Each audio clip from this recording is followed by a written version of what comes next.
kasi ng mga pulis, alam naman nila na isa lang po ang speaker namin dito po, ako, no? I'm dealing with General Torre, pero hindi na kasi ako niya ina-answer ng cellphone at saka tawag, saka text messages, no? Ang problema kasi, may isang pulis na tumawag doon sa aming maganda at na lawyer na si Attorney Kay Lorente. At nag-provide ng information na bubumbahin daw itong aming cathedral, which is which is really a sacred place for KOJC member. Yung bata kasi, si Attorney Kay Lorente, matalino yan, mabait yan, maganda pa. Babae, hindi nakapag-control ng kanyang emotion at umiyak at nataranta. Biruin mo, member siya ng KOJC, sacred place nila yung kanilang cathedral at saka bubumbahin. Ako po'y Muslim. Kung sasabihin mo sa akin, ikaw na pulis, kung sino ka man na nagbibigay ng information dun sa babae namin na lawyer, at sasabihin mo yung masjid ninyo ay bubumbahin, iwan ko lang kung anong mangyayari. Maski threat pa lang yan, naku, haram po yan. Ewan ko anong magagawa ng mga brother Muslims namin kung tatakutin mo yung mga Muslim ng ganyan. So, siyempre, nagpanik yung aking associate, yung aking kasama dito. Iparinig mo nga, and then I will continue. Pwede ba marinig nila? Naka-record po. Gusto mo yung please negotiate? Okay, yeah. Please negotiate. Bakit? What do you explain? Grabe naman kayo, sir! Grabe! Wala kaming na-negotiate kasi wala dyan! Huwag niyong i-explode! Please lang! Kung tinatretan niyo kami para yan, wala nga dyan, sir!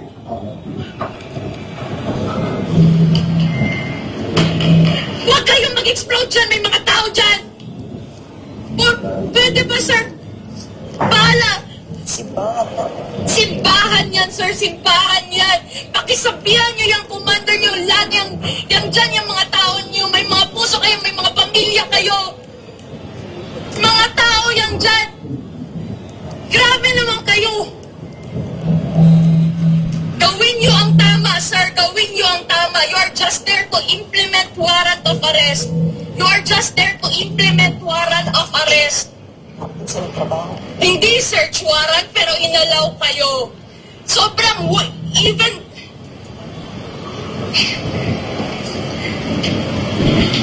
Go back to the basic. Do not explode. Ano kayo mga terorista?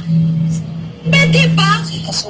Necessity, proportionality. Hindi kami mga terorista. Please lang din. Huwag kayong mag-explode. Tao pa ba kayo, sir? Grabe. Missionaries yan, sir.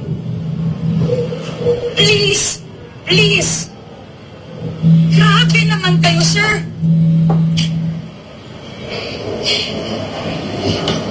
Huwag niyong i-threat sa amin ang buhay ng mga tao. Again, sir, pending yan. Ganun kayo ka-desperate yung Torre na yan. Huwag niyo sa negotiation patayin yung mga inosenteng tao. I-explode walang mamamatay? Anong klaseng negotiation? Ano yan? Ransom? Kidnapping for ransom ginagawa niyo? Naka-record to, di ba? Naka-record to.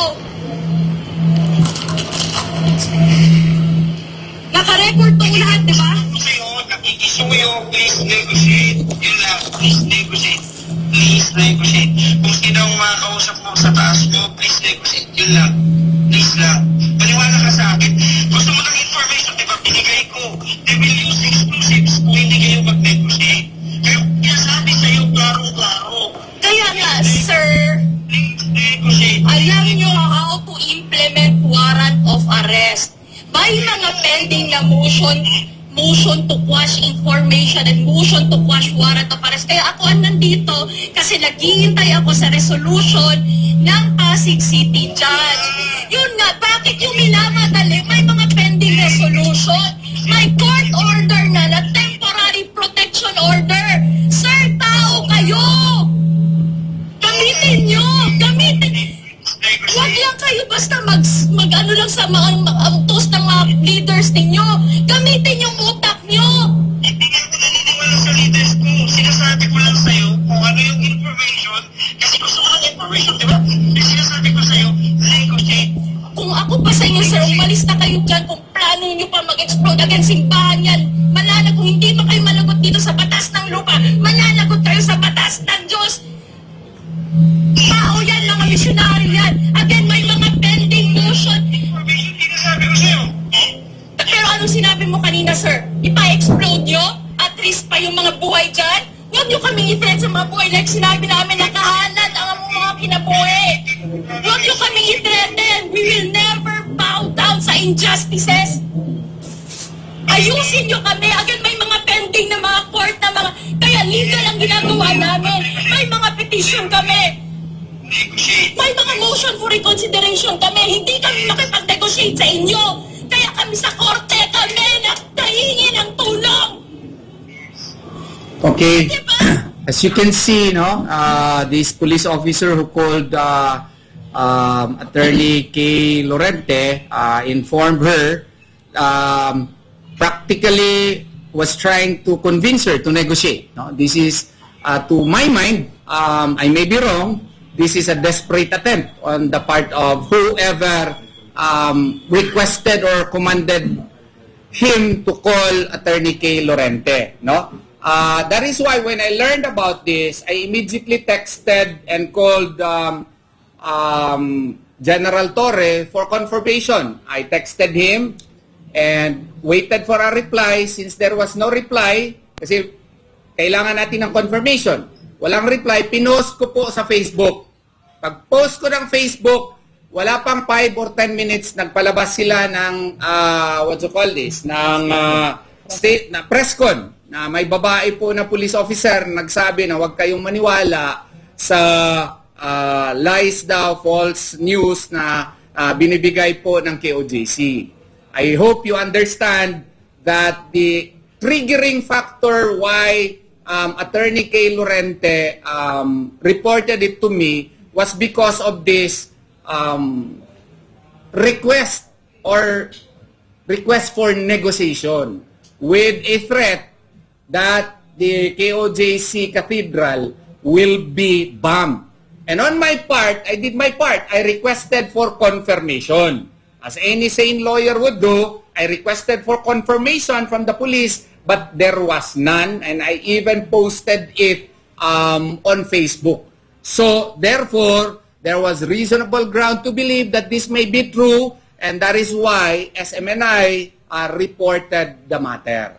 So, you could not fault us. There was no intent to misinform the public. It was a mere reaction on the part of Attorney Kay Lorente. And on my part, I tried to verify it. Since there was no verification, hence there was news about it. So, I hope you understand. I am now entertaining a response likewise to the declaration of President Ferdinand Marcos that there are no policemen who are armed in the KOJC compound. I think I already replied to this that maybe he was given very wrong information. And as a matter of fact, you have been here for the 5th day. When General Torre goes here, meron yan siyang dala-dala sa likod niya na parang ano ba yung armas niya, no? Tsaka yung mga kasama niya, fully armed po. So, Presidente, baka po ang report na binibigay sa inyo ay maling-mali po. At saka he was likewise saying, why great number? The PNP is deploying 3,000 policemen here. I do hope and pray that the same number of policemen would likewise go after known terrorists. And if you would like to look at the top 10 wanted terrorists, no, Sana mag-create din, and with the same vigor and vitality being exhibited by the PNP so far as against my client is concerned. With the great resources, imagine, the taxpayers' money being spent here. 3,000 policemen, and they are receiving more than 1,000 pesos a day, and then plus overtime, plus food nila, no? So that is how much, no, that the government is spending here simply because of Pastor Apollo Sikibuloy. Are they doing that to the